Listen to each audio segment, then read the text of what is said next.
When a community transmission released, I tried to be positive in my video, really focusing on what DICE had got right. For me, there were quite a few good changes and bits of information that made it a decent transmission. It told us pretty much everything we needed and wanted to know about the next update.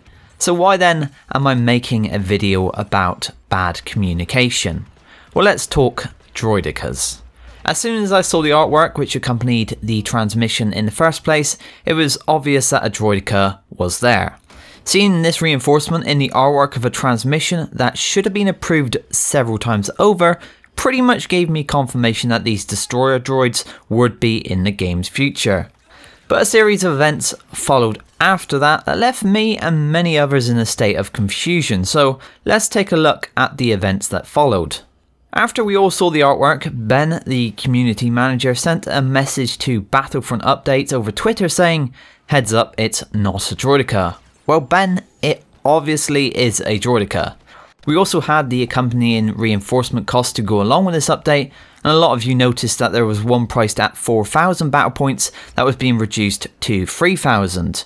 Since the reinforcement isn't currently in game with that cost, we also took this as another hint as to these new classes arriving in game. We're now looking at the original transmission. That artwork with the Droideka has been removed, replaced by the Knight on Endor artwork, and the cost for the other reinforcement class has been removed too. So I have to ask, how are we meant to take this? Are they coming to the game or not?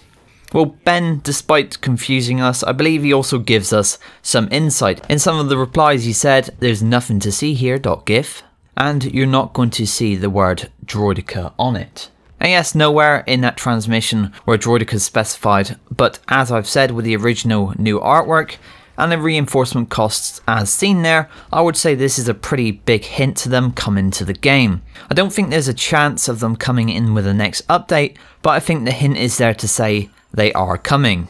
You have to remember that these transmissions are approved multiple times before being made public. Now with EA and the way they operate, DICE couldn't tell us anything about what was happening in the next financial quarter. It would seem they can't absolutely confirm something is coming until it's fully complete and ready.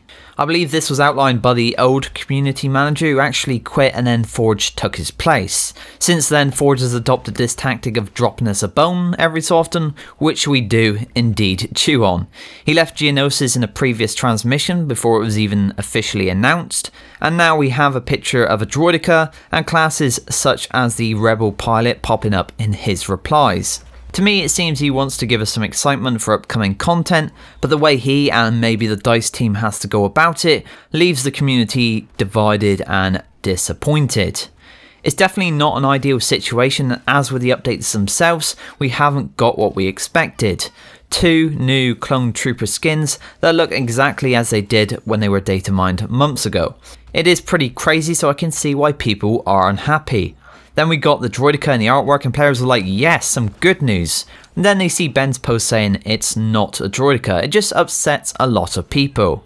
I personally think this is a geonosis situation again, and I strongly believe we will see the Sentinel classes in this game's future. I'm going to take these mentions and that artwork as a tease for content that is being worked on. I mean, surely you can't have geonosis without Droidekas. Yes, it's not an ideal way of getting told what is coming to the game, but it would seem like the dev team believes this to be the best way around EA's funny policies and rules. In truth, it's EA that need to change those policies so that the devs can be straight up with us regarding future content. Otherwise, not only this game will suffer, as it has done from the launch, but now thinking about Battlefield 5, that game will also crumble to the ground if there's no hype for future content. What has happened with Battlefront 2 does not bode well for the future EA sales, especially concerning their live service. It simply isn't good enough right now. I'm not saying it can't work because other games prove that it does work. I'm saying the current way of doing things isn't working.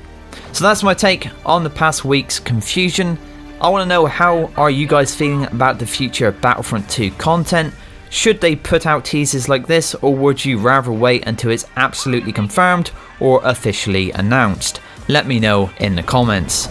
As always, I thank you for watching, and I'll see you next time.